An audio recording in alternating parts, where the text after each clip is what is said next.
everybody, Edo here, and this is Lost Cities. The good folks at Cosmos reached out to me about the copy. Now, I've already reviewed this. Lost Cities is a fantastic two-player game, and I sort of was like, well, was there anything new? Because I don't need to review it again. And they said, yes, there is something new. They've added a 6th expedition. It also happens to have Vincent Dutrait's art on it, and I love his work. We work together on 100 Tori, so that's exciting in and of itself. But so what did they do? Well, a normal game of Lost Cities is 5 expeditions, but the new one is 6. And as a matter of fact, it works great. 6 expeditions is really nice, and it makes the game a little longer, but playing it a whole bunch of times with Emily, we'll just play with the 6th expedition. It's a great addition, so I think adding the 6 is great.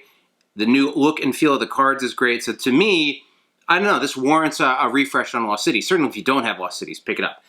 Really quickly, this is a simple hand management game and push your luck game from Reiner Knizia that is just, again, fantastic. What you're going to be doing is both players are going to have a hand of 8 cards, however many, 2, 4, 6, 7, 8. And what you're going to be doing is trying to play expeditions. We're both competing on similar expeditions, and you're playing down essentially numbers in front of you. So green expedition 2.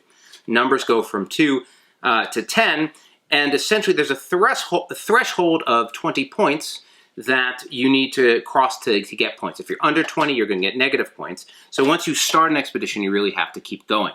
20 points being like 2 plus 4 plus 6 plus 8 would be hitting 20.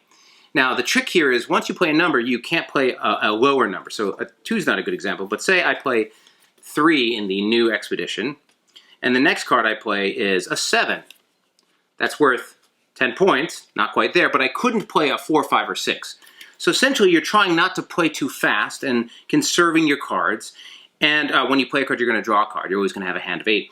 But if you don't have anything you want to play because you don't want to start an expedition because you don't think you could finish it, or because you're not sure you want to wait for a lower card, you have all the 10s, but you don't have the middle cards, what you'll do is you'll play a card into the middle. If you play a card in the middle, you get to draw. It becomes basically available to all players. So I might pick it back up in the future, so I could sort of try to sneak it through, or the opponent might pick it up. And so you're really playing against your expeditions, the push your luck element, your opponents. There are also these multiplier cards, the handshakes.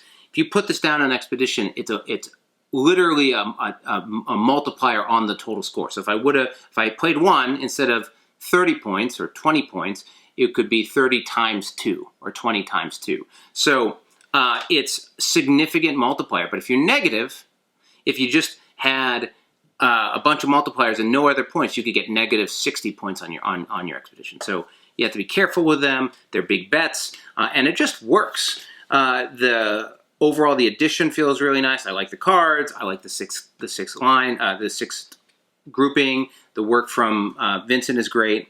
So I can't recommend Lost Cities enough. If you want a little bit more of a robust review of the original game, you can watch my other videos. But for this edition, same classic gameplay. You can play the original if you want.